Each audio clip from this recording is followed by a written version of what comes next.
Ադրբեջանում կամայականորեն պահվող էթնիկ հայերի նկատմամբ իրականացվող գործընթացները ըստ միջազգային կազմակերպությունների մարդու իրավունքների տեսանկյունից խնդրահարույց են։ Մասնավորապես ամերիկացի քրիստոնյա առաջնորդների կոալիցիան նամակ է հղել նախագահ Դոնալդ Թրամփին, կոչ անելով վճռական քայլեր ձեռնարկել Ադրբեջանի իշխանությունների կողմից պահվող անձանց ազատ արձակման համար։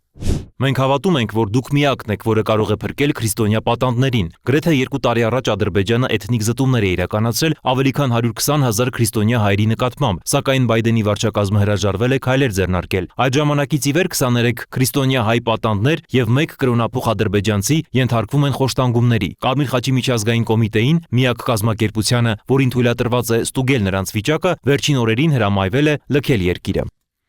Հայ գերիների հարցը շարունակում է մնալ արևմտյան մյուս երկրների ուշադրության կենտրոնում, ինչպես Ամստերդամը, այնպես էլ Եվրոպական միությունը որոշել են առաջ մղել Բաքվում անազատության մեջ պահվող հայ գերիների հարցը, այնպես չէ, որ Հայաստանը ինչ-որ քայլեր չի ձեռնարկում։ Մարդու իրավունքների պաշտպան Անահիտ Մանասյանը Ստրասբուրգ կատարած աշխատանքային այցի շրջանակներում հանդիպել է Եվրոպայի խորհրդի մարդու իրավունքների հանձնակատարի հետ։ Զրուցակիցներն անդրադարձել են մարդու իրավունքներին առնչվող մի շարք հարցերի։ Պաշտպանը հատուկ անդրադարձ է կատարել Ադրբեջանում կամայականորեն պահվող էթնիկ հայերի նկատմամբ իրականացվող գործընթացներին մարդու իրավունքների տեսանկյունից խնդրահարույց լինելու հանգամանքին։ Ակտիվ ջանքեր են գործադրում նաև Հայաստանի հոգևորականները։ Մայրաթոր Սուրբ Էջմիածնում գումարված Գերագույն հոգևոր խորհրդի ժողովը հանդես է եկել հայտարարությամբ։ Այս պայմաններում մեծապես կարևորում ենք Հայաստանի պետական մարմինների եւ համահայկական կառույցների ջանքերի մեկտեղումը հայ գերիների եւ պատանդների նկատմամբ բռնություններով ուղեկցվող ապօրինի գործողությունները դադարեցնելու եւ գերիների ազատ արձակմանը հասնելու համար։ Կոչ ենք անում նաեւ ԵԱՀԿ Մինսկի խմբի համանախագահող երկրների